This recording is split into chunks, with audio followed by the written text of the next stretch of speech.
La introducción textual que se hace del primer pasuk de esta sección que vamos a estar estudiando hoy. Dice: Vaidaber Adonai el Moshe lemor ki tisa et rosh bene Israel. Y de ahí es que viene el nombre de ki tisa. ¿Okay? Habló el Eterno a Moshe diciendo: cuando levantes la cabeza de los hijos de Israel. ¿Okay? Cuando levantes la cabeza de los hijos de Israel. Eso de levantar la cabeza no tiene mucho sentido en castellano, ¿no? No tiene mucho sentido porque no significa que los hijos de Israel estaban con la cabeza agacha, como deprimidos, y Moisés tiene que levantar la cabeza para animarle. Nada de eso. Ki tisa es como un idioma antiguo que significa tomar un censo, contar. ¿Eso qué quiere decir? Levantar la cabeza quiere decir contar, hacer un censo, contar a la gente, a ver cuántos somos. ¿Okay? Y desde la parashá conocida como Yitro, Moshe ha estado como oculto a los hijos del pueblo de Israel, recibiendo en la montaña, en Har Sinaí, la revelación de la Torá dada directamente por el Eterno. O sea, Ki tisa nos presenta a Moshe concluyendo esas clases, esas instrucciones que él está recibiendo en la cima del Monte Santo, y no solamente los 10 mandamientos, sino otros mandamientos especialmente relacionados con el Mishkan y lo que sucede cuando él baja de la montaña sagrada. Moshe está como negociando los mejores mandamientos para los hijos de Israel. De hecho, hay un midrash que dice que estuvo mucho tiempo negociando con los ángeles, porque los ángeles no querían entregar la Torá a Moshe Rabbeinu, y Moshe Rabbeinu tenía que estar negociando. Desde entonces los judíos hemos tenido fama de ser buenos negociantes. Y creo que esta historia que les voy a contar expresa eso. Hay un judío muy inteligente llamado Moshe también, y le dice a su hijo: hijo, quiero que te cases con una chica que he escogido para ti. Quiero que te cases con una chica que he escogido para ti. Y el muchacho le dice: pero papá, yo quiero escoger mi propia mujer, ¿no? El padre le dice: querido hijo, esta niña es nada menos que la hija de Bill Gates. Wow, Bill Gates, el hombre más rico del mundo, ¿no? Dice: esta es la hija de Bill Gates. El muchacho dice: bueno, si es así, acepto. ¿Okay? Si es así, acepto. Entonces el hombre ya ha resuelto ese problema, negociado eso con su hijo, va donde Bill Gates. ¿Okay? Y le dice, eran amigos, ¿no? Y le dice: Bill, tengo el marido ideal para tu hijo. Y Bill Gates le dice: pero mi hija es muy joven todavía para casarse. Y Moshe le dice: tal vez, pero te voy a decir algo. Este hombre es el vicepresidente del Banco Mundial. Del Banco Mundial. Y cuando Bill Gates dice eso, dice: bueno, en ese caso creo que lo podemos arreglar. Voy a convencer a mi hija para que se case con ese muchacho. Resuelto ese problema, el hombre va a ver al presidente del Banco Mundial. Y le dice: señor presidente, tengo un joven recomendado para ocupar el cargo de la vicepresidencia del Banco Mundial. El presidente le dice: pero oye, ya yo tengo un montón de vicepresidentes. Además, ya no son necesarios, tengo demasiado. Y Moshe le dice: lo que pasa es que este joven es yerno de Bill Gates. Wow. El presidente le dice: en ese caso, considéralo contratado. Hizo el negocio completo, ¿no? Bueno, sonríe, que hay que estar alegres en Shabbat, ¿no? Todos los días hay que estar alegres, pero más en Shabbat. El caso es que tenemos aquí a Moshe Rabbeinu negociando con Dios los mejores preceptos para Israel, y en medio de eso es que Dios le dice: no te olvides de levantarle la cabeza a los hijos de Israel.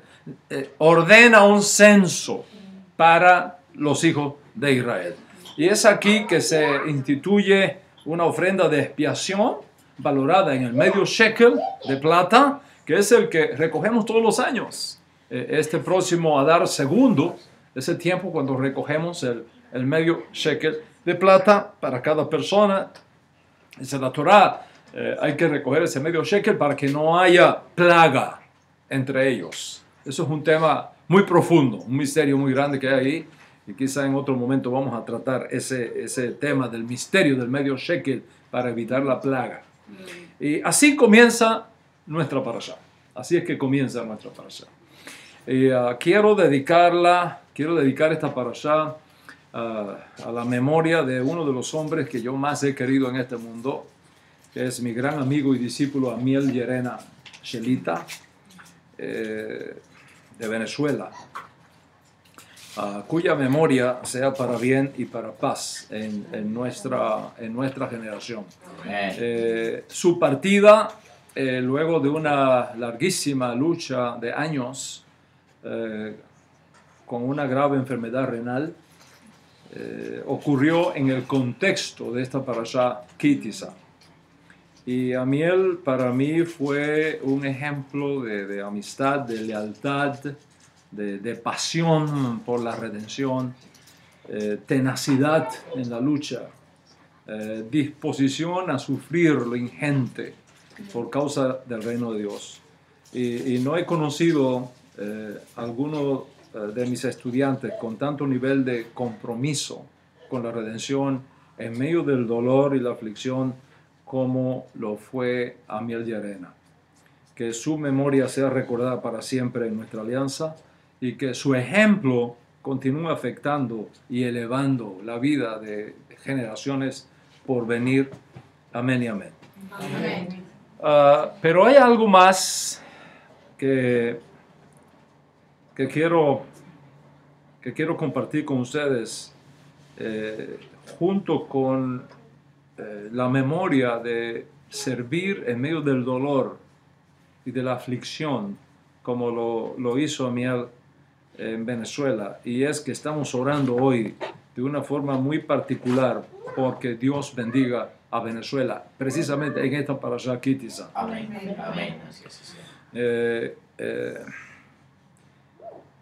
Voy a compartir algunas cosas de Venezuela porque creo que es apropiado compartirla y entender cómo en el mundo espiritual que está encima y detrás del mundo físico hay verdades que son muy poderosas.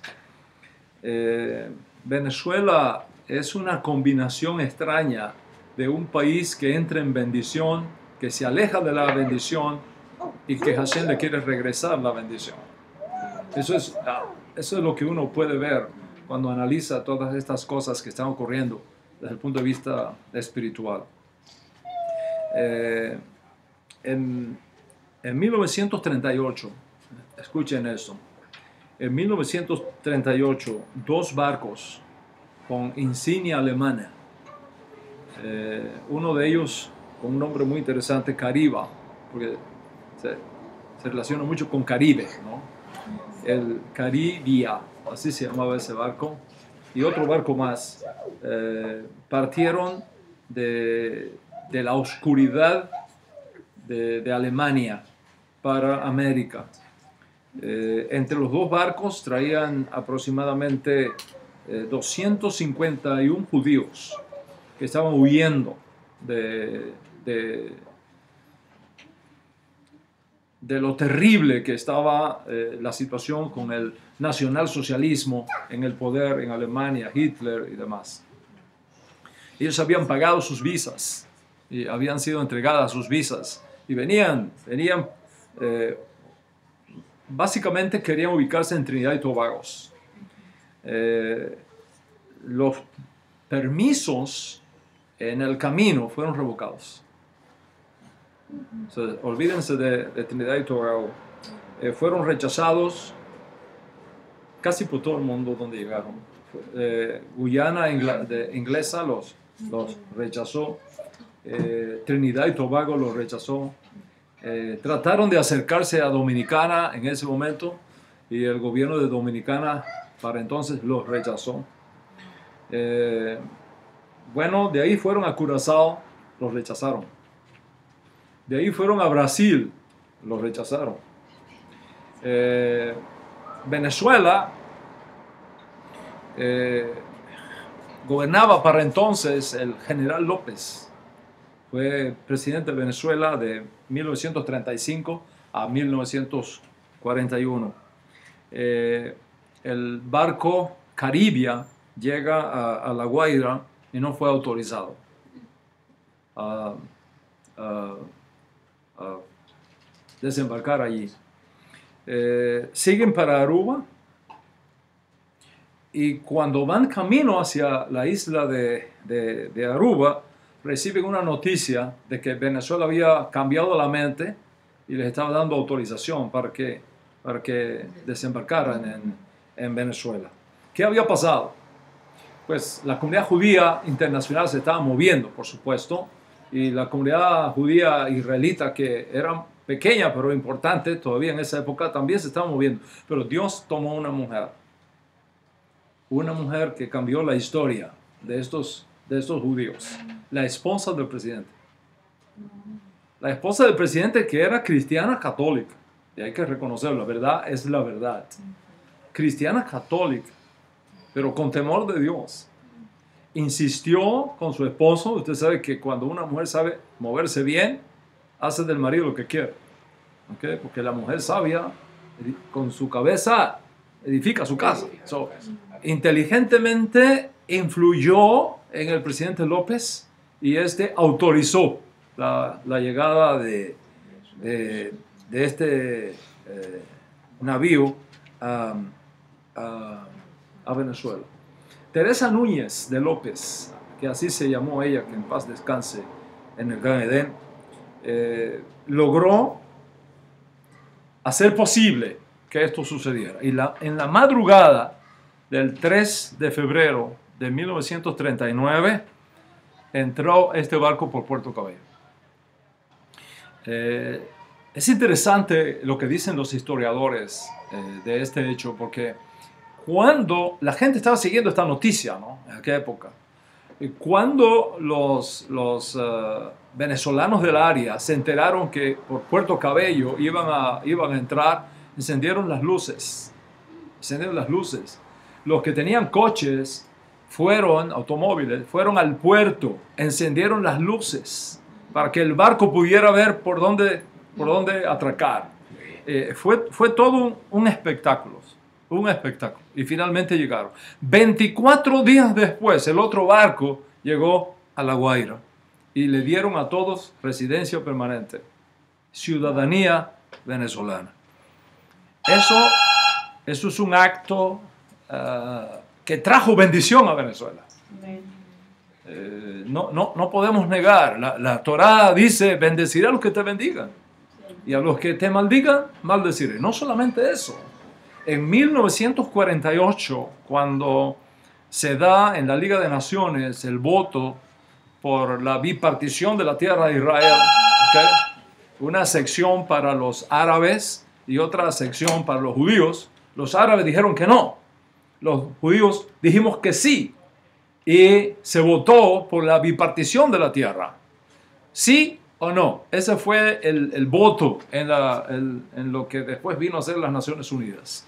Venezuela votó a favor de Israel en 1948. Cuba votó en contra, pero Venezuela votó a favor. Es decir, que el país se llenó de bendición. De bendición. Lamentablemente después vino el fenómeno Chávez, y ustedes conocen la maldición que Chávez echó sobre el país.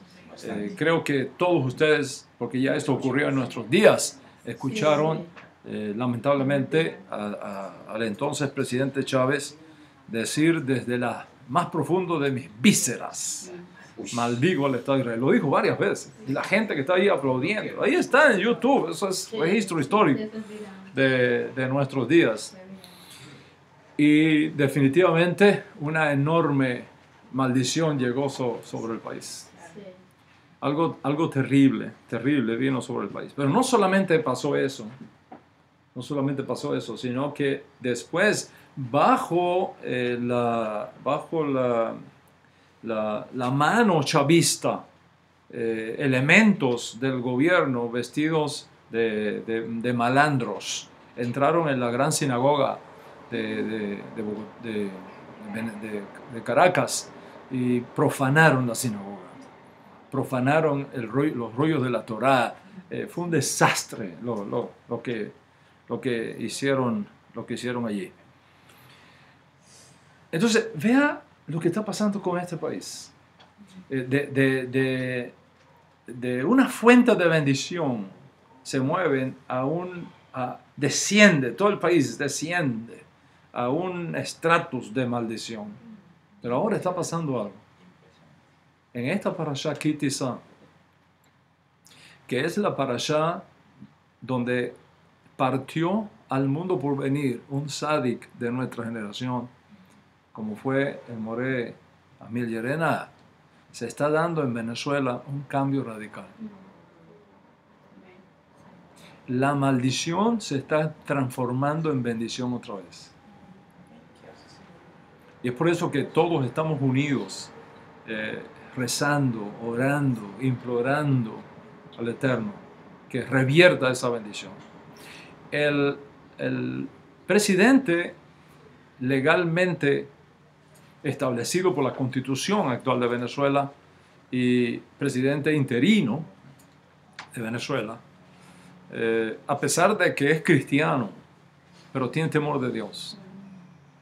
Y este hombre llamó al primer ministro de Israel, Benjamin Netanyahu, y le dijo, ¿sabe que Chávez, los chavistas y Maduro cerraron las relaciones diplomáticas con Israel? Este presidente interino, legalmente establecido según la Constitución, ha llamado al primer ministro de Israel, que representa a todo Israel, como él representa a todo Venezuela. Y le ha dicho, una vez establecido el gobierno oficial, voy a restablecer las relaciones diplomáticas con Israel. Y no solamente eso, voy a mover la embajada de Venezuela de Tel Aviv a Jerusalén.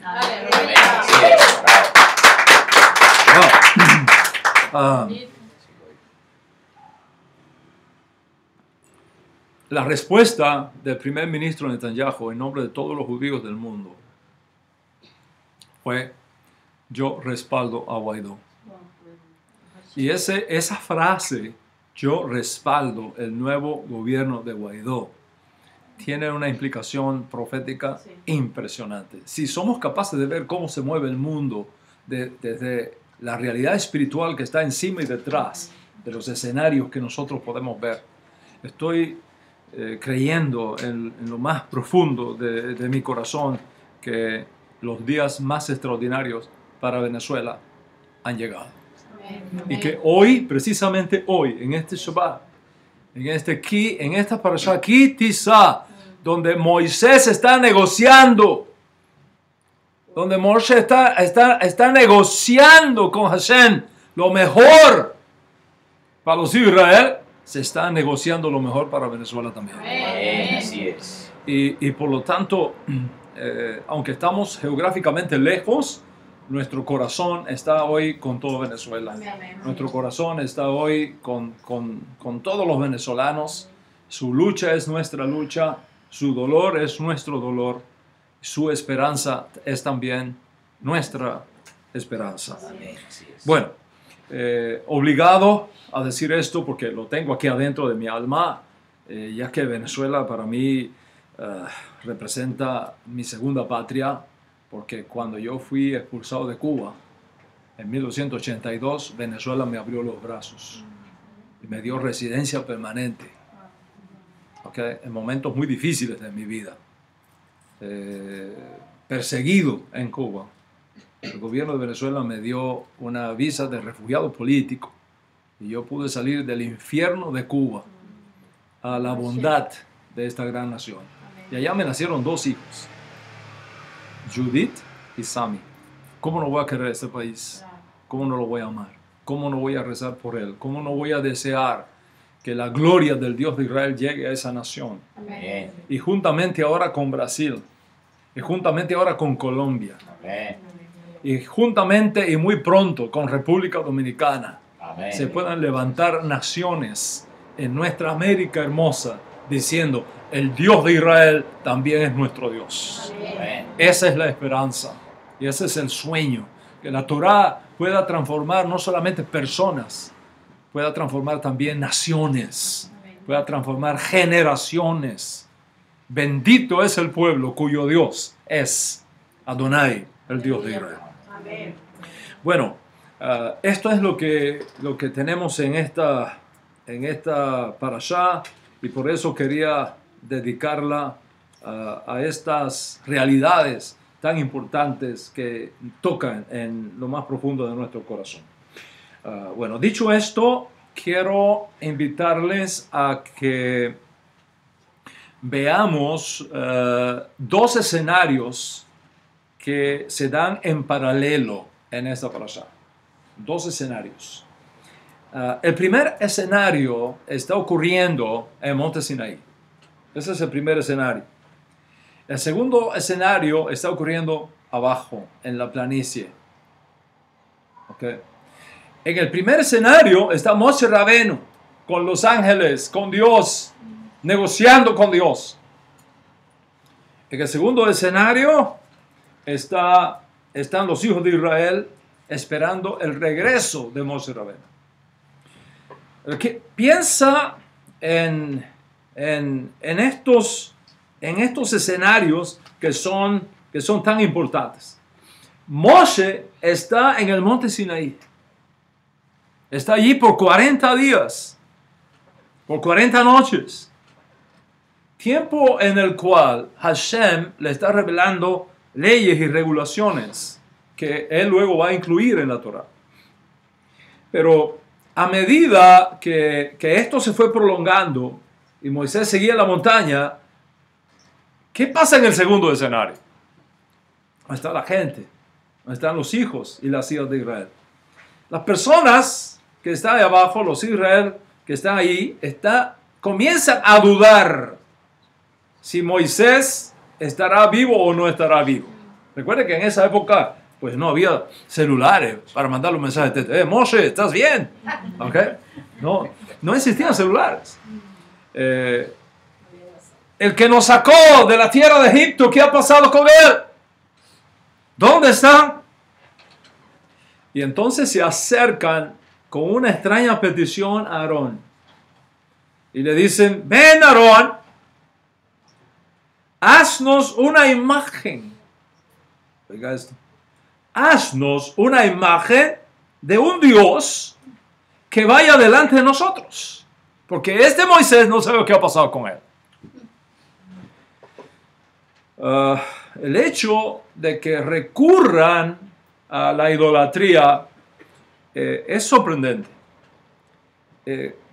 Esta práctica de la idolatría está prohibida en los 10 mandamientos que ellos habían recibido.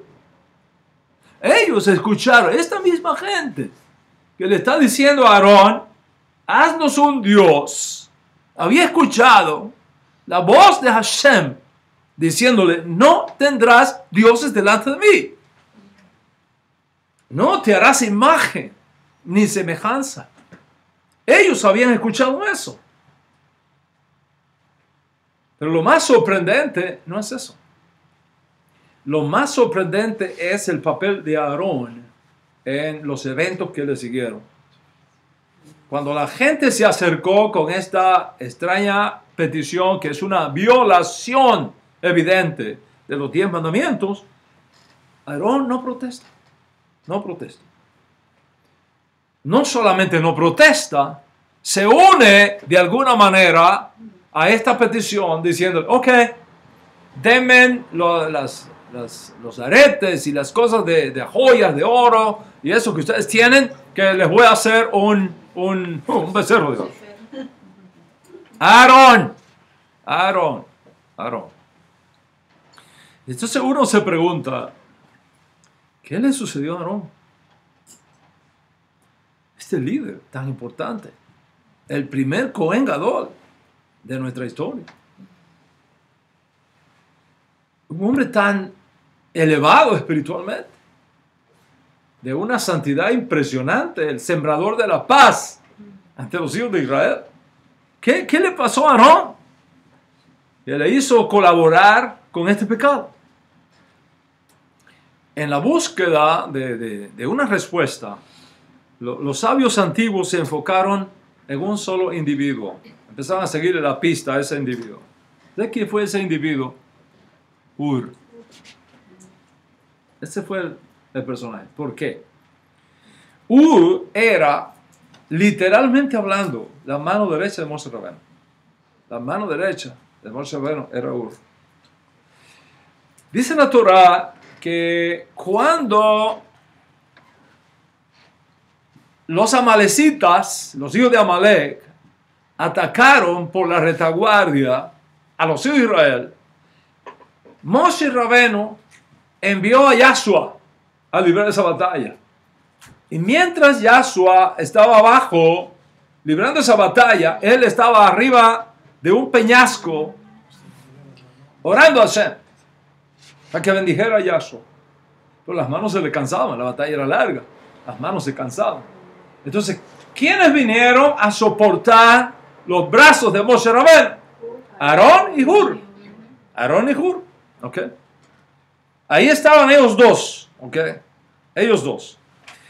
Más tarde, cuando Moisés estaba caminando ya a punto de subir otra vez a Har Sinaí, le dije a la gente, le dice a los hijos de Israel, algo que es importante entender para ver el contexto del cual estamos hablando acá.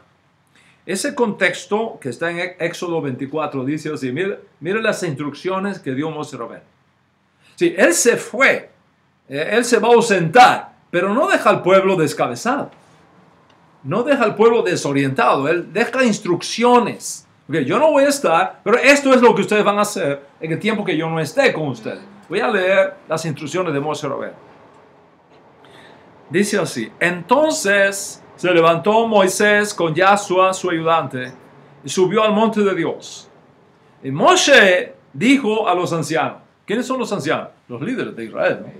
Entonces, le dijo a los ancianos, espérennos aquí hasta que volvamos a ustedes. Miren, Aarón y Hur están entre ustedes. El que tenga algún asunto legal, vaya a ellos. Y entonces, dicho eso, y dadas esas instrucciones, es decir, dejando a Aarón y a Hur al frente de la comunidad de Israel, es que él sube al monte Sinaí.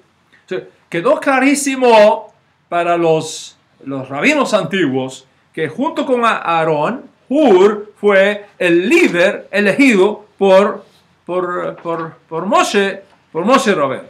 Bueno, esas son las circunstancias que tenemos acá. Si esto es así, como estoy tratando de describir, los intérpretes solo podrían maravillarse de que en este incidente del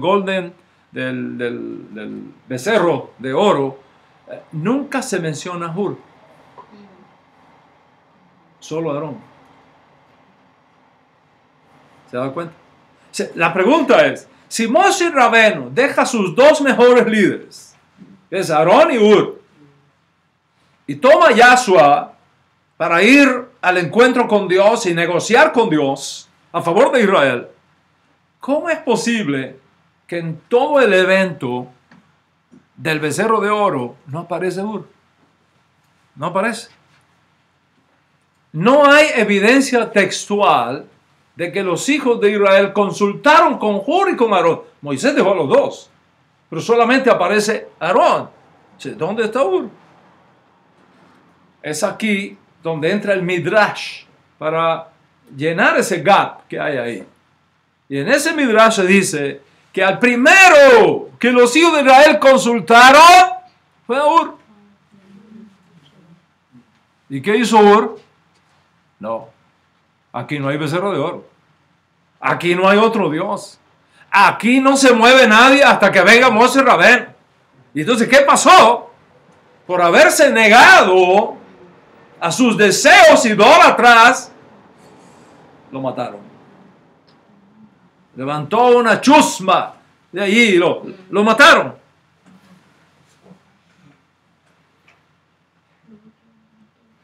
¿Por qué el Midrash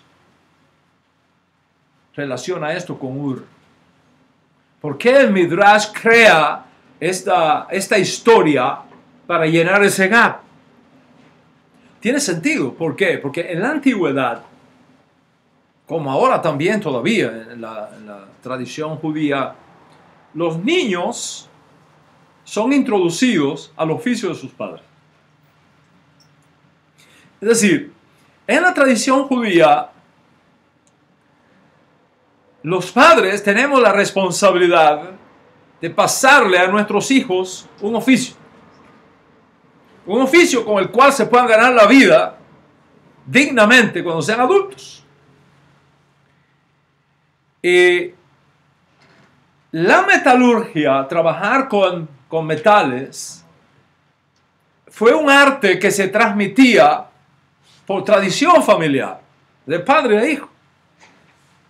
Cuando llegó el momento de construir el Mishkan, se eligió a un hombre para liderar ese proyecto. Dice la Torá que se eligió un hombre que era experto en diseñar cosas de oro, de plata y de bronce. ¿Quién era ese hombre? Bezalel. Bezalel era ese hombre. ¿Y de quién era hijo Bezalel? Era hijo de Uri. ¿De dónde recibió Bezalel la habilidad metalúrgica de trabajar con oro, con plata y con bronce? De su padre Uri. Pero, ¿y de quién lo recibió Uri? De Ur. Porque Ur fue el padre de Uri, el padre de Bezalel. En otras palabras, Ur era el abuelo de Bezalel. Ur le enseñó a Uri. Uri le enseñó a Bezalel. Y por eso Bezalel era un experto en trabajos metalúrgicos. Por lo tanto, ¿a quiénes se acercaron, lógicamente, ellos para que le hicieran un becerro de oro? Al padre de la metalurgia, al que ellos consideraban no iba a tener ningún tipo de problemas para construirle el becerro de oro. Y cuando este hombre, que es fiel a Moshe Rabbeinu, que es fiel a la Torá, que es fiel a Hashem, se encuentra con esta situación, dice, no way. No way. No hay ningún becerro de oro. El Dios nuestro es el único Dios.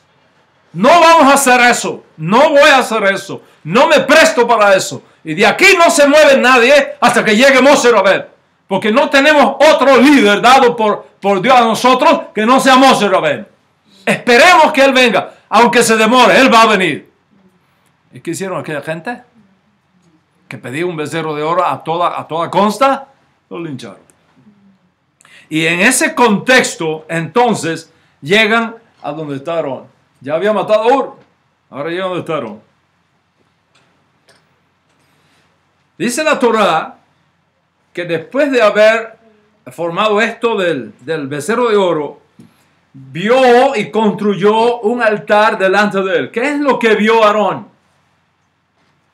¿Qué es lo que vio Aarón? Dicen los gramatólogos que la palabra vio se puede pronunciar en hebreo como temía.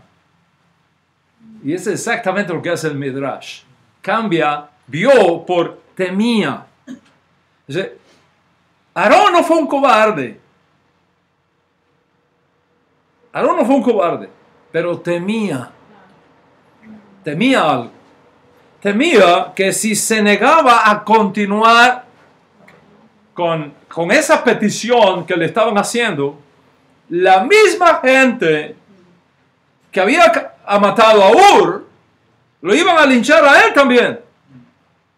Y entonces se iba a presentar un problema más grande todavía. Primero, que si lo mataban a él, se quedarían completamente a la deriva. Sin Moshe, sin Ur y sin él. Imagínate un pueblo sin un líder. Imagínate una comunidad sin un pastor. Imagínate un país sin un presidente. Está a la deriva.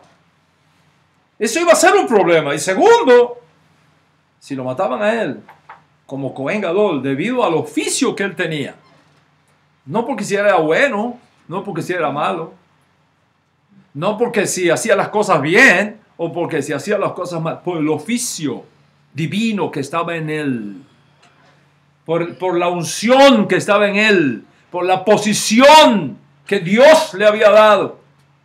Si en esa posición lo tocaban a él, la ira de Dios vendría sobre todo el pueblo. Así que hizo Aarón, se sacrificó. Se echó la culpa. Se echó encima toda la culpa. Digo, yo voy a hacer esto para que la culpa venga sobre mí, pero que el pueblo sea protegido. Hay momentos, Rebotay, hay momentos cuando uno tiene que hacer grandes sacrificios para proteger al pueblo.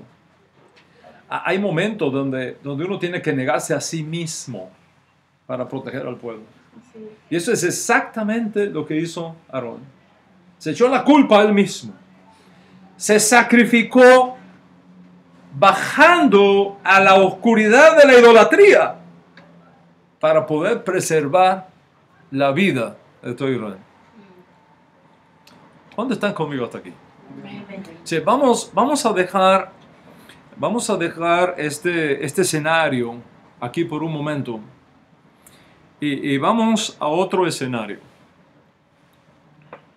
muy diferente, pero que está relacionado con esta parashá. El escenario que tiene lugar siglos después, para el tiempo de Eliyahu Hanabí, Elías el profeta, y su encuentro con los falsos profetas de Baal, que es precisamente el asunto que trata la Haftará de este día de Shabbat. ¿Qué está pasando? ¿Qué está pasando con la monarquía dividida de Israel y el reinado del norte, donde es enviado el profeta Eliyahu? Se nos dice que un altar antiguo, escuchen esto, eso es muy importante, un antiguo altar que había sido levantado en el Monte Carmelo había sido destruido y había sido deteriorado. Es decir, antes de la construcción del templo de Jerusalén, para la época de David, los que vivían en aquel lugar habían levantado un altar para servir a Hashem allá. Todavía no había templo y así lo hicieron. El texto dice que Eliyahu Hanabí va a ofrecer un sacrificio en este altar y aprovecha esa ocasión para restaurar ese altar. Y toma las 12 piedras que estaban ahí tiradas por todos aquellos lados, toma aquello y reconstruye ese altar. Entonces, el texto ve esta acción de Eliyahu Hanabí de construir, reparar este altar, lo ve positivamente. Él está haciendo esto para restaurar la adoración a Hashem en el reino del norte. Sin embargo, parece irónico que en el contexto de la misma lucha competitiva que se estaba dando entre los falsos profetas de Baal y Hashem, donde Eliyahu Hanabí toma partido a favor de la unicidad y la prioridad del Dios de Israel como la única opción válida y verdadera para los hijos de Israel del norte. Eliyahu restaura y use un altar para sacrificio en el Monte Carmelo que según la ley de centralización del culto a Hashem es ilegítimo. ¿Está escuchando? Es ilegítimo. Voy a leer lo que dice Devarim, Deuteronomio capítulo 12, versículos 8 al 14. Miren lo que está escrito acá. Ustedes no harán allí lo que ahora hacemos aquí. Lo que dice. Ustedes no harán allí lo que ahora hacemos aquí, donde cada uno hace lo mejor que le parece. Pues todavía no han entrado en el reposo ni en la herencia que le da Adonai su Elohim. Pero ustedes cruzarán el río Jordán y vivirán en la tierra que el Señor su Dios les da en herencia. Y Él los librará de sus enemigos que los rodean y ustedes vivirán seguros. Y al lugar donde el Señor su Dios decida habitar, llevar todo lo que les he ordenado. ¿Está escuchando? Al lugar, la centralización del culto. Al lugar donde Adonai, vuestro Dios, decida habitar, llevarán todo lo que les he ordenado. Holocaustos, sacrificios, diezmos, contribuciones y las ofrendas más selectas que le haya prometido al Señor. Y se van a regocijar en la presencia de Adonai su Dios, junto con sus hijos e hijas, sus siervos y siervas, y con los levitas que vivan en las ciudades de ustedes. Cuando ofrezcas holocaustos, presta atención, cuando ofrezcas holocaustos, sacrificios, ofrenda de todo quemada, que es exactamente lo que va a hacer Eliahu en el Monte Carmelo. Dice, cuando ofrezcas holocaustos, cuídate de no hacerlo en el lugar que te plazca. Lo ofrecerás solo en el lugar que Adonai elija en una de las tribus, y allí, solamente allí, harás todo lo que yo te ordeno. Esto es lo que dice Moshe Rabbeinu a los de Israel al este del Jordán, antes de entrar a la tierra prometida. No existía el templo entonces. La pregunta es, ¿qué lugar, aprovechando la ventaja de la historia, mirando hacia atrás, cuál fue el lugar escogido finalmente por Hashem para ofrecer los holocaustos al Señor? ¿Qué lugar fue ese? Jerusalén. Jerusalén, y específicamente la explanada del templo, fue el lugar que Hashem escogió para hacer habitar allí su nombre. Ese lugar, que fue exactamente el mismo lugar donde Abraham Avinu ató a su hijo Isaac sobre un altar y lo iba a ofrecer como ofrenda a Hashem cuando el ángel se le apareció y lo impidió. Exactamente en ese lugar, en el monte Moriah, fue donde Salomón, el hijo de David, construyó el Bet Amidash, y basado en esa ley de la Torá, solamente allí se podían ofrecer sacrificios y holocaustos a Hashem. En ningún otro lugar. A partir de ahí, en ningún otro lugar. Solamente en el templo de Jerusalén. Y aquí está la cosa. Para el tiempo del profeta Eliyahu, el templo de Jerusalén estaba en pie. Para el tiempo cuando Eliyahu tiene ese encuentro con los falsos profetas de Baal, el templo de Jerusalén estaba en pie, estaba bien, estaba funcionando de maravillas. Y en la propia ley deuteronómica, la ubicación de ese lugar no es específica. Se presenta como algo que va a ocurrir en el futuro.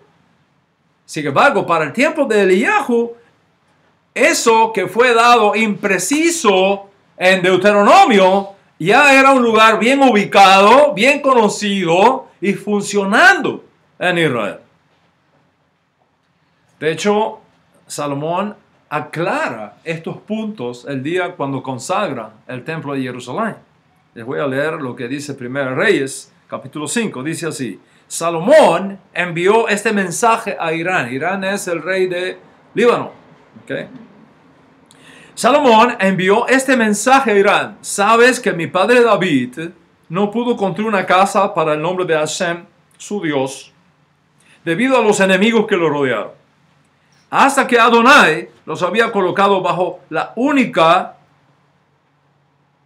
Es decir, el texto hebreo ahí es un poquito complicado. Básicamente es la herencia de David. Es decir, mis pies, los pies de Salomón. ¿Okay? Pero ahora, mi Dios, que es también el Dios de su padre David, pero ahora mi Dios me ha dado un respiro alrededor. No hay adversario. No hay desgracia. Y por eso me propongo construir una casa para el nombre de Adonai, mi Dios. Salomón estaba en lo correcto, porque allí fue donde debía edificarse el Bet Hamikdash, el templo. Contrario a la ordenanza mosaica, Elías el profeta levanta un altar en el Monte Carmelo. Y todos los que han ido a Israel o han estudiado la geografía bíblica, cuando uno va a Israel uno puede notar más. De hecho, el grupo que fue conmigo y ustedes que han ido, varios de ustedes han ido, no una, varias veces conmigo a Jerusalén, conocen que el Monte Carmelo está distante de Jerusalén. Está distante geográficamente. Monte Carmelo está fuera de Jerusalén. Monte Carmelo está lejos del templo, del lugar donde se edificó el templo. Eliyahu, en un lugar fuera del templo, hace algo que está prohibido por mandato divino.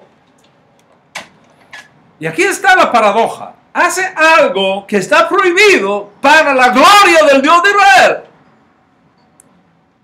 O sea, ¿cómo usted puede entender hacer algo prohibido para la gloria del Dios de Israel cuando en el judaísmo el fin no justifica los medios? Usted no puede robar un banco para mandar el dinero que se robó a los niños pobres del mundo. No puede hacer eso. Va a ir preso. Porque el fin no justifica los medios. Ahora, esto lo hizo Elías Hanabí y no pasó nada. Otros que se atrevieron a hacer lo mismo que hace en nuestra parashá a través de la Haftará Elías Hanabí, otros lo hicieron y fueron duramente criticados por haber hecho algo así fuera del templo de Jerusalén. Por ejemplo, en 2 de Reyes, capítulo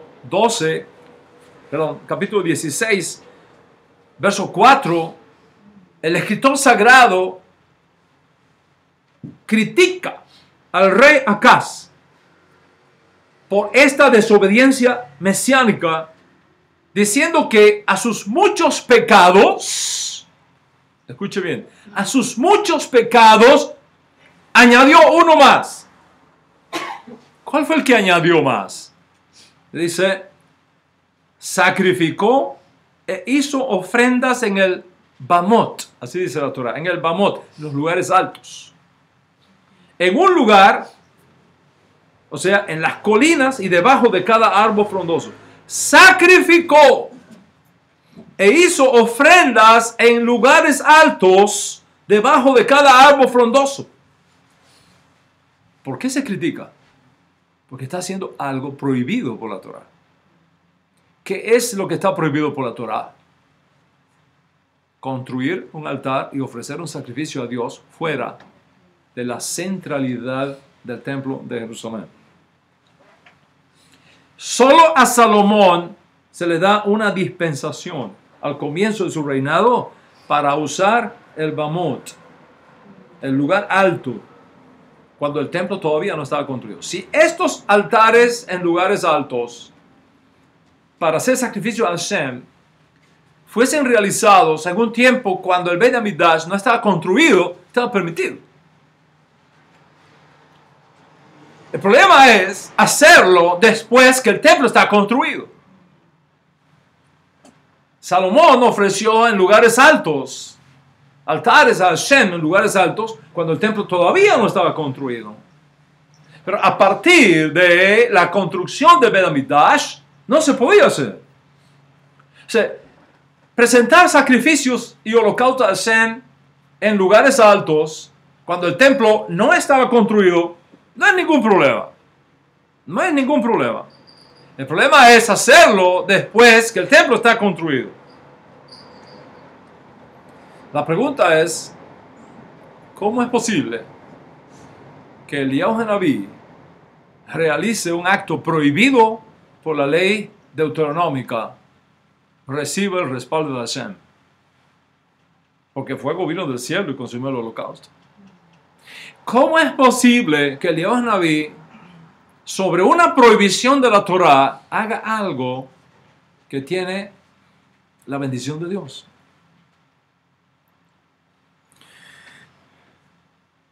Los rabinos estaban muy conscientes de la tensión entre este acto de Eliyahu Hanabí de un altar fuera de Jerusalén y la ley de la Torah. Entonces se ofrecen dos soluciones principales de las fuentes rabínicas. ¿Cuál fue la primera solución que encontraron los rabinos? La primera solución que encuentran los rabinos es que Eliyahu recibió una dispensación divina, un permiso divino especial. Y voy a mostrar cómo esto se refleja en el Midrash. En el Midrash de Midbar Rabbah nos dice lo siguiente, y cito para ustedes. Galaad es mía. Dios dijo que ningún hombre debe venir y criticar a Eliyahu, quien era oriundo de Galaad, por sacrificar en un lugar prohibido, construir un altar en el Monte Carmelo y ofrecer un sacrificio mientras el templo existía, aunque la Torah lo prohibió, porque dice, cuídate de no ofrecer tus holocaustos en cada lugar, sino solo en el lugar que el Señor elija. Fui yo, dijo el santo, bendito sea él, quien le dijo que lo hiciera, como se puede deducir del texto del propio Eliyahu, cuando él dice, he hecho todas estas cosas por tu palabra. Y ese es el significado de Galaad es mía. ¿Qué quiere decir el Midrash con eso?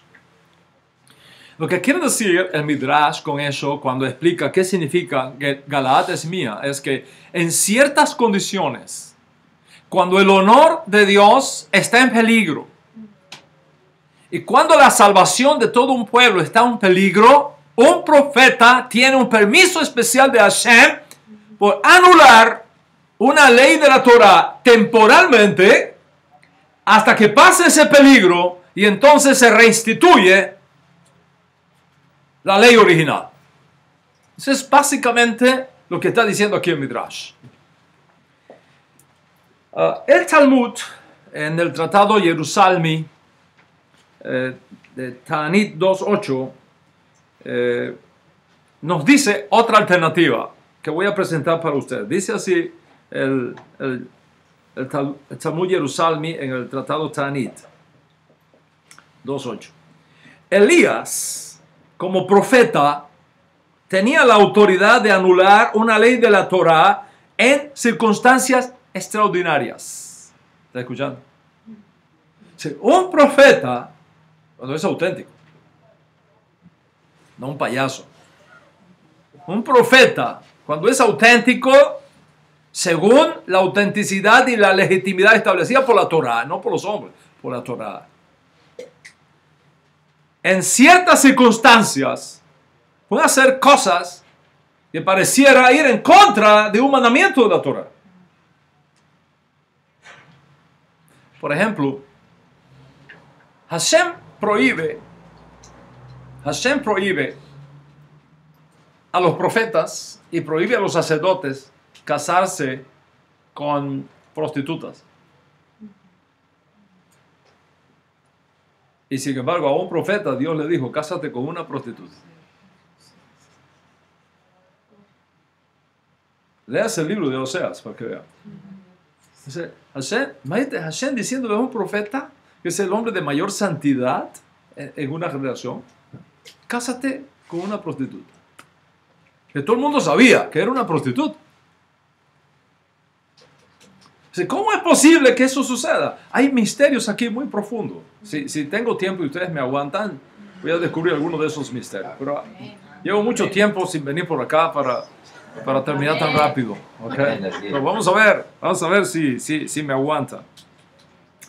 A lo largo, voy a continuar con el Tratado Talmúdico Jerusalem Tanit 2.8. Dice, Eliyahu como profeta tenía la autoridad de anular una ley de la Torah en circunstancias extraordinarias. A lo largo del episodio de lo que ocurrió en Monte Carmel, Eliyahu parece tomar su iniciativa propia en lugar de llevar a cabo instrucciones divinas específicas. Por lo tanto, el sacrificio de Eliyahu fuera del templo de Jerusalén fue una instrucción para el tiempo. Es decir, una anulación. El texto hebreo dice, Sa'a a Torah. Una instrucción para el tiempo. Es decir, una anulación de la ley de la Torah autorizada proféticamente y solo en circunstancias extraordinarias. ¿Está viéndolo? Solo en circunstancias extraordinarias. Ahora, el tratado talmúdico Yevamot, el folio 90b, dice lo siguiente, y cito para ustedes. Ven y escucha. A él, es decir, al profeta verdadero, como dije, según la Torah. A él escucharás. Deuteronomio 18:15. Entonces se expande el rabino de Yevamot 90b diciendo, incluso si un profeta te dice, transgresiona, viola cualquiera de los mandamientos de la Torah, como el caso de Eliyahu en Monte Carmelo, obedécelo en todos los aspectos de acuerdo con las necesidades del momento. Sí, en un momento extraordinario, en un momento fuera de serie, fuera de lo normal, un profeta de Hashem te dice, haga esto, aunque represente una violación temporal de la Torah, dice Yevamot 90b, obedezca al profeta. Para estar seguro, hay ciertas advertencias que acompañan esta sorprendente declaración rabínica.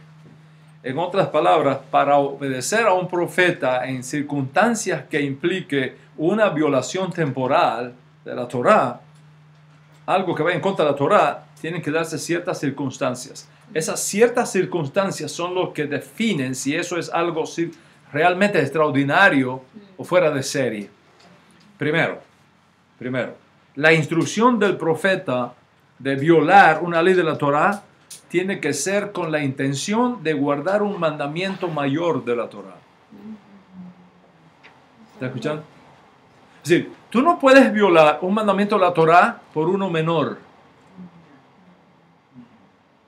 Cualquier instrucción de un profeta que implique la desobediencia a un mandamiento de la Torah tiene que ser por el honor de guardar un mandamiento mucho mayor.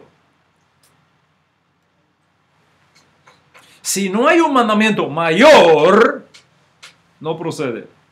No es una circunstancia extraordinaria. ¿Está conmigo hasta aquí? Ok. Segundo, el profeta en cuestión debe ser reconocido como un verdadero profeta. No question about it. Tiene que ser reconocido como un verdadero profeta y tiene que ser reconocido como un hombre de total apego y defensa de la Torah. ¿Ok? Un defensor de la Torah de Moshe Rabbeinu. Tercero, bajo ninguna circunstancia, no obstante, bajo ninguna circunstancia, puede un profeta instruir a la gente a adorar ídolos. cualquier profeta, por muy grande que sea, que aconseje crear un ídolo y adorarlo, ahí mismo deja de ser profeta. Total. ¿Por qué? ¿De dónde saca eso el Talmud? El Talmud lo saca por el principio de que ni siquiera a un profeta le está permitido crear un ídolo e insinuar al pueblo a adorar un ídolo.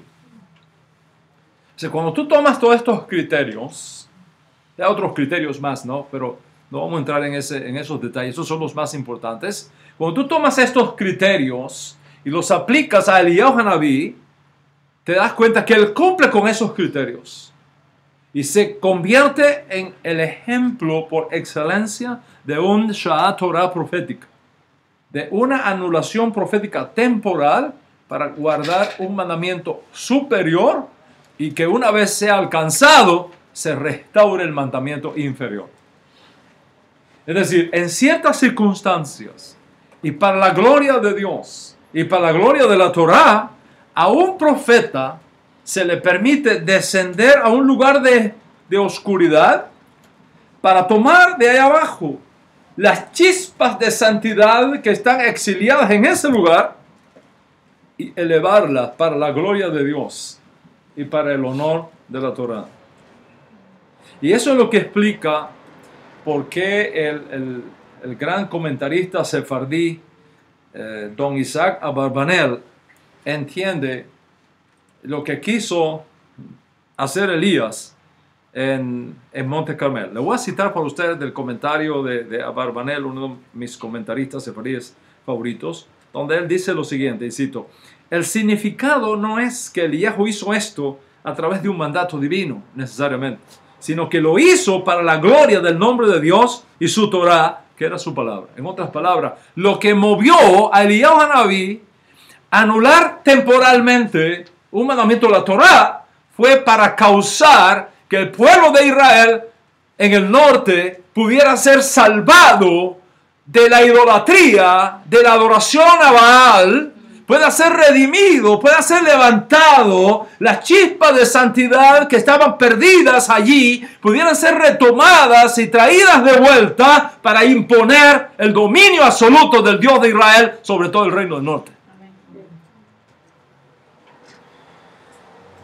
Bueno, vamos a dejar este escenario de la Haftarah aquí por un momento y vamos a regresar a este otro escenario de Ki Tisha en los días de Moshe Rabbeinu. Después vamos a volver ahí y vamos a tratar de juntar todas estas piezas y llegar a una conclusión.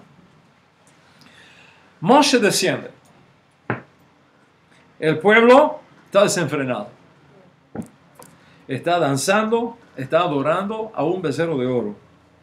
¿Y qué hizo Moshe Rabbeinu? Ustedes saben lo que hizo Moshe Rabbeinu. Lanza las tablas, rompe las tablas.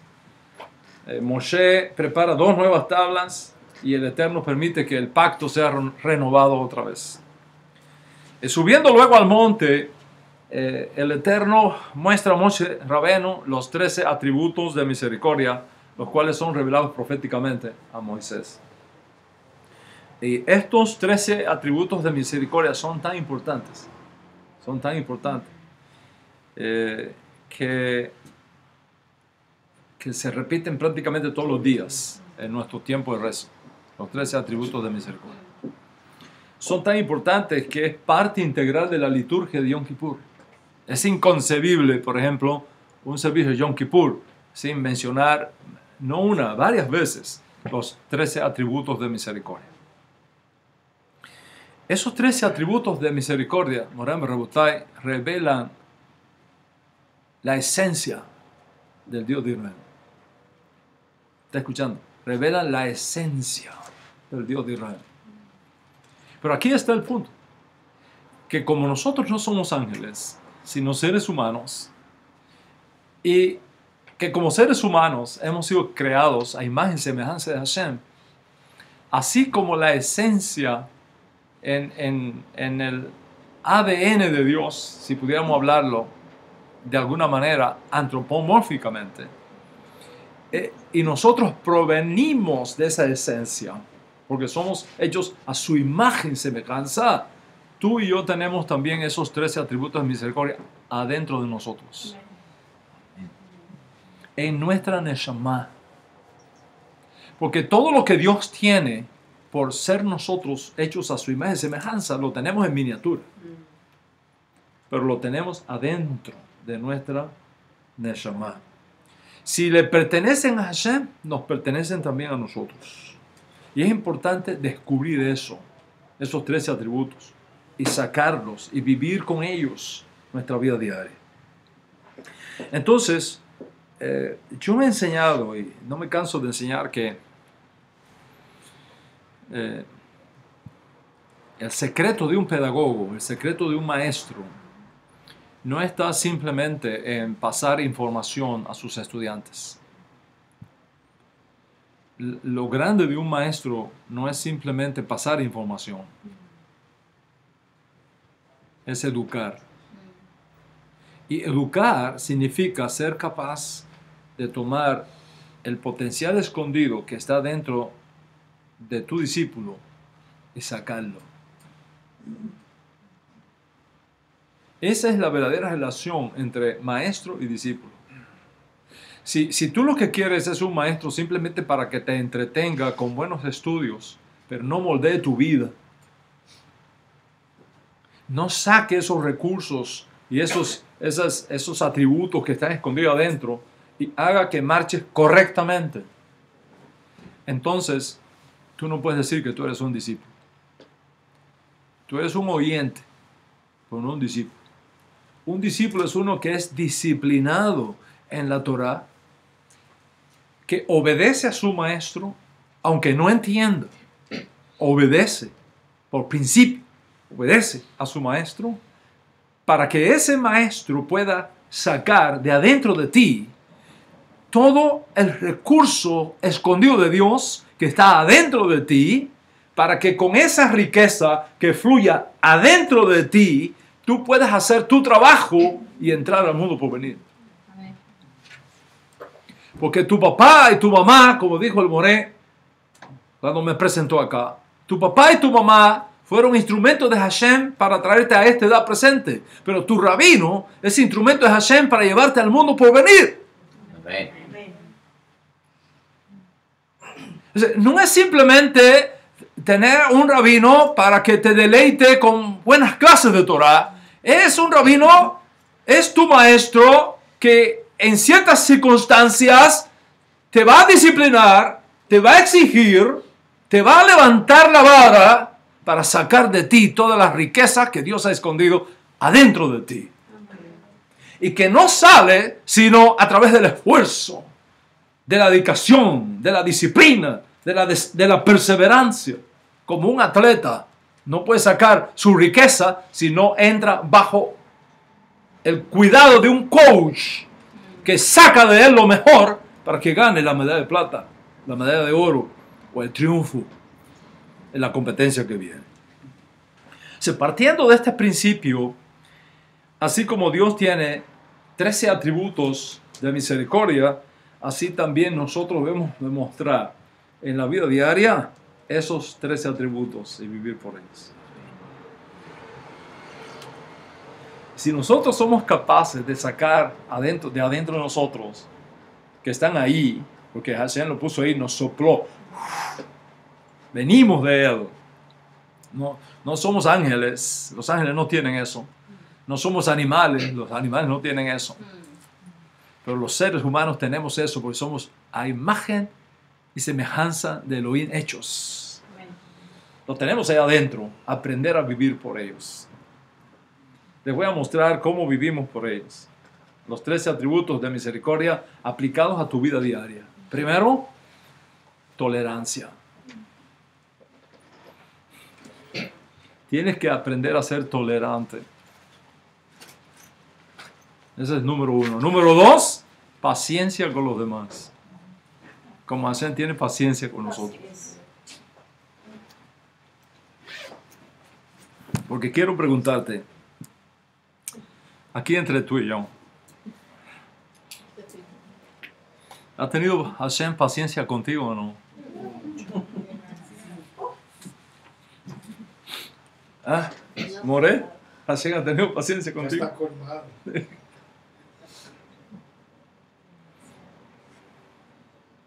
Mora, Hashem ha tenido paciencia contigo.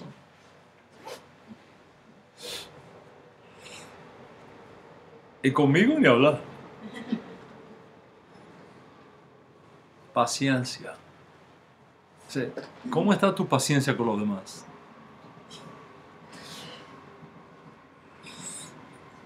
Tercer principio, de los 13 principios, el tercer atributo, de los 13 atributos de misericordia, que hace Hashem con nosotros y que espera que nosotros hagamos lo mismo con los demás. Perdonar. Perdonar. Cuando alguien te ha ofendido, cuando alguien te ha defraudado, perdonar es reconocer la debilidad de los demás cuando hizo algo es profesamente que te causó daño o dolor. Y así como Hashem nos perdona, basado en sus 13 principios, 13 atributos de misericordia, así tú debes de perdonar al que te ha causado dolor o daño. Mientras guardes resentimientos, te enfermas. Mientras guardes raíces de amarguras, te autodestruyes. Y esos sentimientos tóxicos adentro de ti te van a enfermar, te van a dañar, te van a matar. Excepto que los liberes. ¿Y cómo se libera eso? Perdonando. Ese es el tercer atributo de misericordia, perdonar. El cuarto atributo de misericordia de Hashem que nosotros tenemos que mostrar en nuestras vidas, buscar el bien de los demás y para los demás. Buscar el bien de los demás y para los demás. Si cuando nosotros hacemos algo, ¿estamos pensando en el bien que estamos haciendo a los demás o cómo le robo a los demás? Sonría, que Hashem le ama muchísimo. Cuando Hashem hace algo, lo hace buscando nuestro bien. Y ese atributo de Hashem, Él espera que esté en nosotros, que fluya entre nosotros, entre los hijos de la luz. Esto no es para los hijos de las tinieblas. Esto es para los hijos de la luz. Que en todas las cosas que hagamos, estemos pensando en el bien de los demás y para los demás.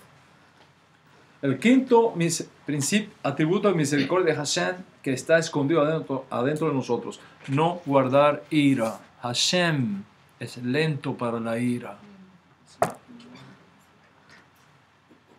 Y así nosotros tenemos que ser lentos para la ira.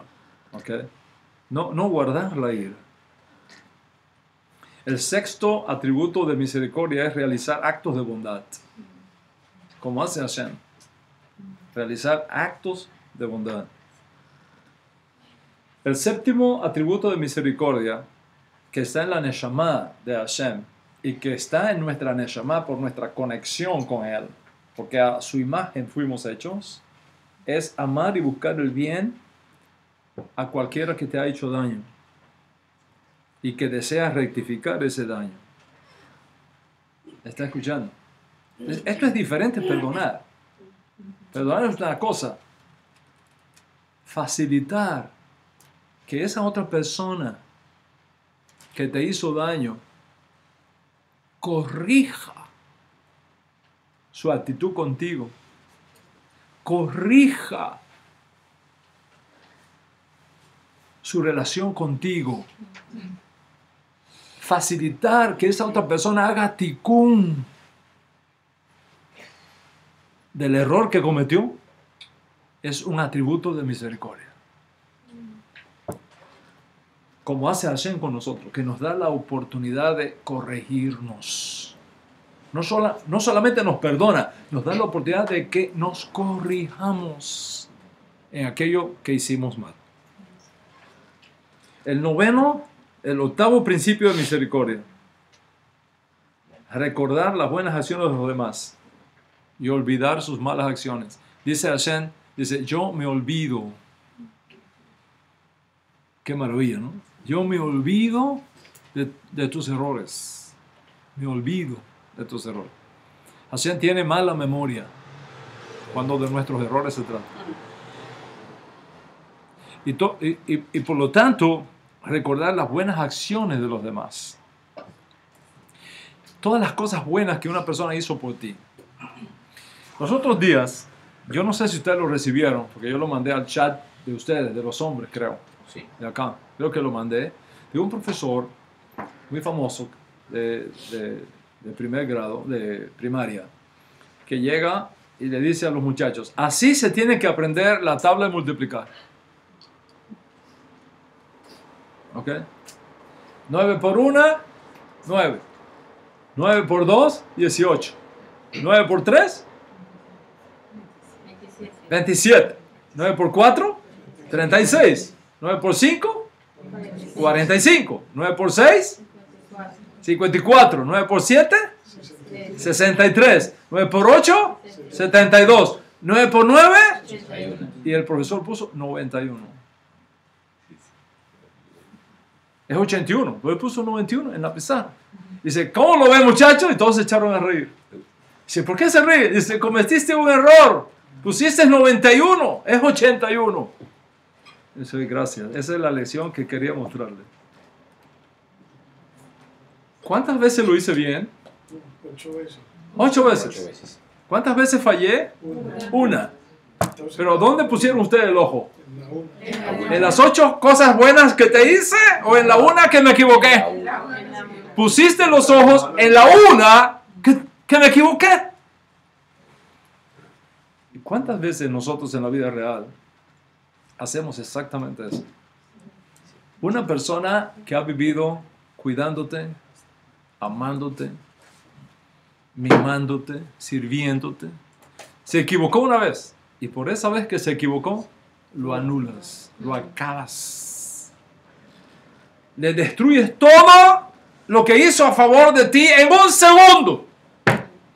Y no solamente lo destruyes en tu corazón, lo destruyes en la opinión de los demás. Porque vas y pasas esa información negativa de esa persona a otras personas, dañando el honor de ese que se equivocó una sola vez contigo. ¿Cuánto entiende lo que estamos hablando? Sí, a la hora de evaluar a una persona, tú tienes que hacerlo con misericordia. Con misericordia. ¿Cuántos de ustedes conocen el béisbol, el fútbol? Yo creo que ustedes conocen más el fútbol que el béisbol, ¿verdad que sí? ¿Ah? Ustedes conocen más el fútbol acá. En Estados Unidos el béisbol es más popular Pega más. que el fútbol. Pero ustedes conocen el fútbol. ¿Qué os parece Messi? ¿Bueno o no es bueno? Muy bueno. Buenísimo. Buen muchacho. Buenísimo. Es buenísimo. ¿Ok? No solo porque es judío y ama a Israel, ¿no? El tipo es bueno. ¿Ok? Messi. Del Barça, que es mi equipo favorito de fútbol. ¿Ok? Porque a los rabinos nos gusta el fútbol también, no creas. ¿Vale? Messi, ¿cuántos partidos se juegan en España? En la temporada regular. Ustedes que conocen bien. 40. 40, 50 juegos, ¿verdad? 34. ¿Cuánto? 34. 34 partidos se juega. ¿Ok? ¿Uno por semana o 2 por semana? Depende. Ahí incluye la copa y La copa y demás. Ok. 34 partidos. Ok. ¿Cuántas veces toma Messi la pelota en sus pies en esos 34 partidos? Cientos de veces. Cientos. ¿Cuántos goles mete en la temporada? 30 goles, 20 goles, algo así. ¿Y cuántas veces tuvo la pelota? Miles de veces.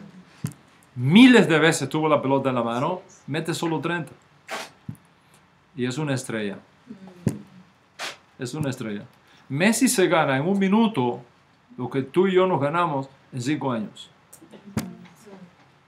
En un minuto de juego. Es una estrella.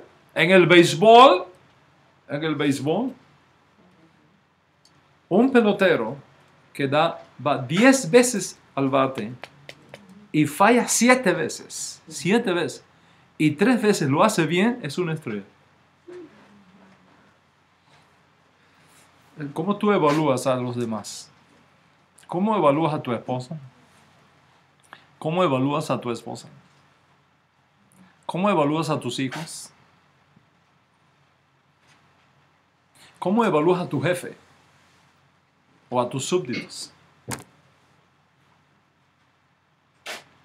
Esta parashá nos dice que para ser hijos de Dios tenemos que sacar esa habilidad que Dios ha puesto adentro de nosotros, ese atributo que forma parte de Él, es recuerda las buenas cosas que los demás te han hecho. Recuérdalas. Recuerda esas buenas cosas. Ponlo en la balanza. Y no solamente a los demás, tú mismo también.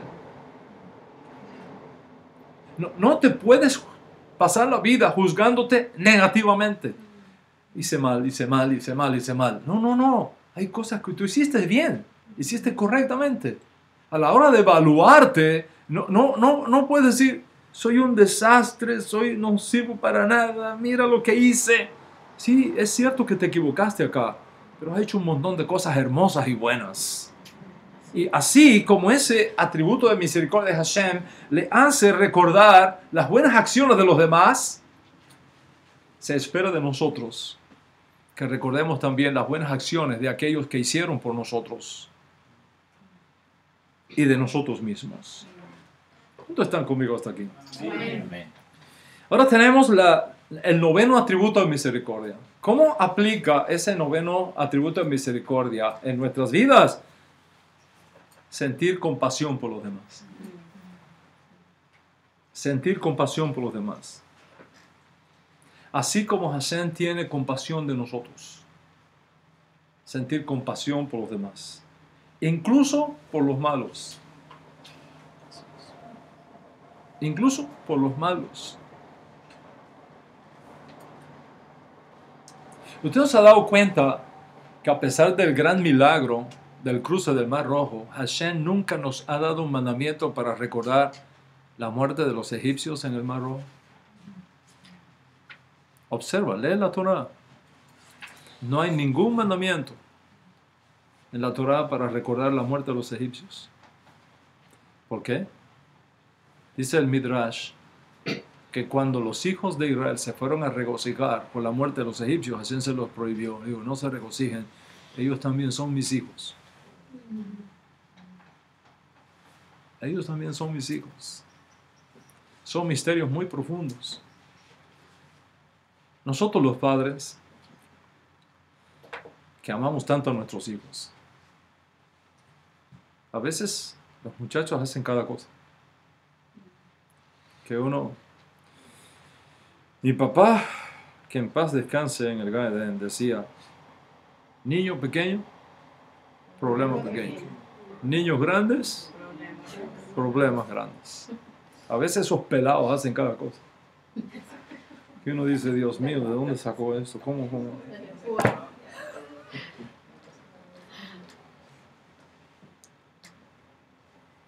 Sentir compasión por los demás. Sentir compasión de los demás aun cuando se equivoquen. Como enseñó nuestro Rebbe, Hashem hace llover sobre justos y sobre rasha. Sobre justos y sobre injustos. No nos olvidemos de eso. ¿Okay? Sentir compasión por los demás. ¿Cómo estás con eso? Tienes que sacar eso. Tú dices, no puedo. Está dentro de ti. La habilidad está dentro de ti. Dios te la ha dado. Es parte de sus 13 atributos de misericordia. Tú los tienes también. Es asunto de imitar a Dios. Y decir, yo puedo. Como Dios lo hace, yo también lo puedo hacer. En mi mundo. En mi nivel. ¿Estás conmigo hasta aquí? Amén. El 10º atributo de misericordia. Actuar con honestidad.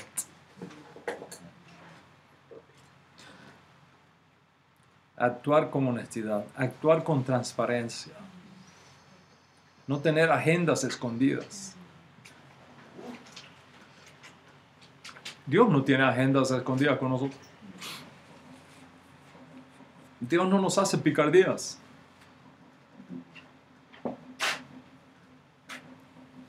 Uno no puede pasarse en la vida haciéndole picardía a los demás.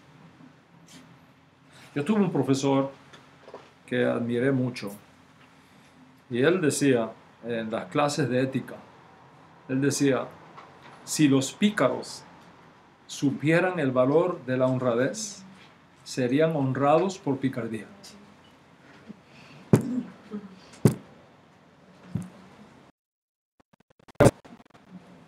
Décimo primer atributo de misericordia, actuar con bondad e indulgencia hacia los demás. Nunca, ¿qué quiere decir esto? Nunca insistir en aplicar la letra de la ley sobre los demás. Siempre darle a los demás la ventaja de la duda. No juzgar a los demás hasta que no estés en sus zapatos. Porque tal vez si tú estuvieras en sus zapatos, lo hubieras hecho peor.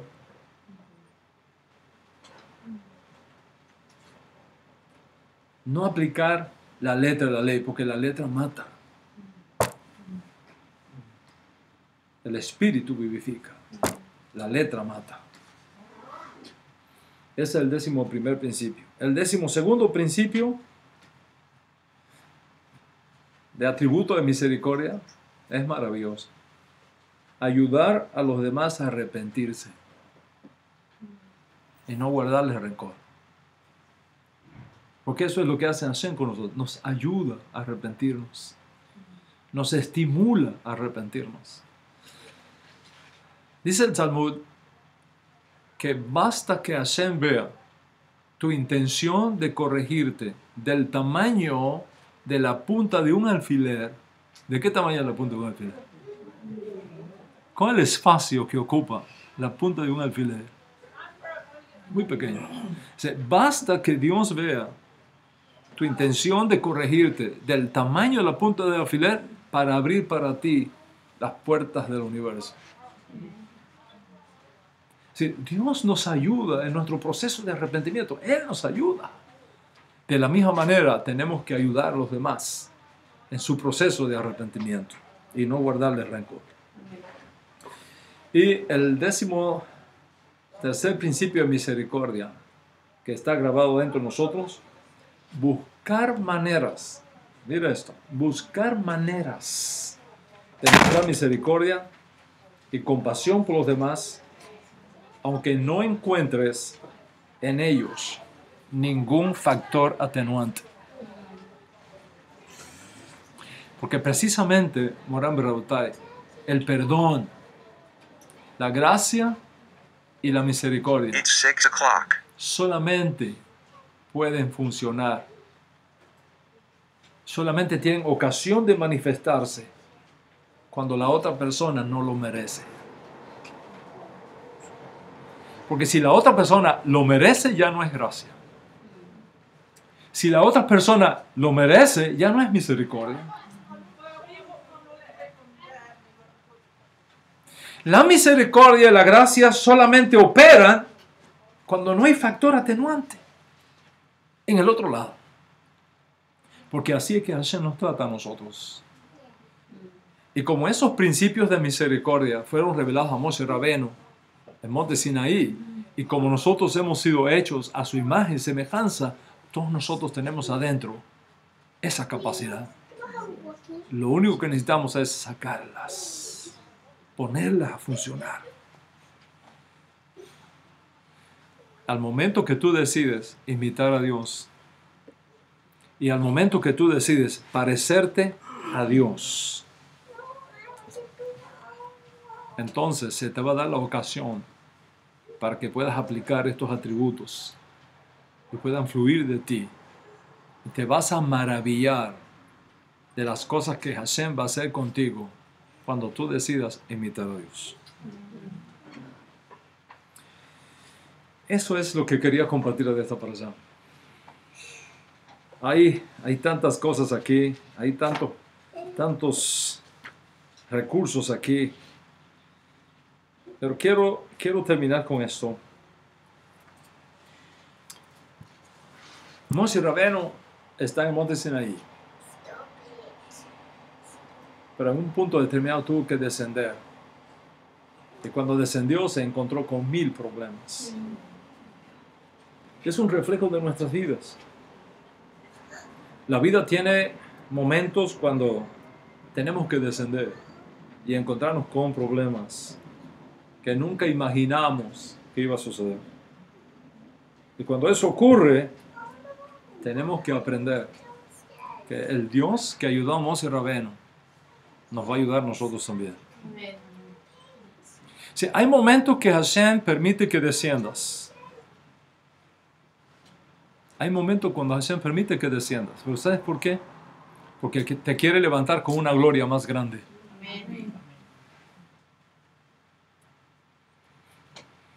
Porque la gracia se gusta en la debilidad, no en la fuerza. Las más grandes revelaciones de Dios se dan cuando estás abajo, cuando tropiezas, cuando caes, cuando te das cuenta que eres débil y que lo necesitas. Y entonces escuchas de nuevo la voz de Dios diciéndote: bástate mi gracia, porque mi poder se perfecciona en la debilidad. Es cierto que Hashem le dijo a Moshe Rabbeinu: desciende, mira todo el problema que hay, desciende. Pero luego le dijo: vuelve otra vez a la cima. Y cuando volvió a la cima, su rostro fue transformado en un rostro de luz. Y eso es exactamente lo que va a pasar también contigo. Amén. Y esa es la fuerza que tiene esta parashá. Este es el poder que tiene esta parashá. Y es por eso que hoy te bendigo con salud y no con enfermedad. Amén. Hoy te bendigo con alegría y no con tristeza. Amén.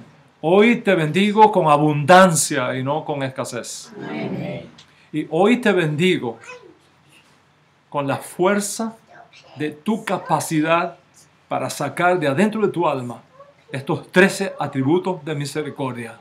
Y con ellos imitar a Dios. Y con ellos traer luz al mundo. Y con ellos elevar tu alma a la gloria de su llamado perfecto y extraordinario. Shabbat Shalom.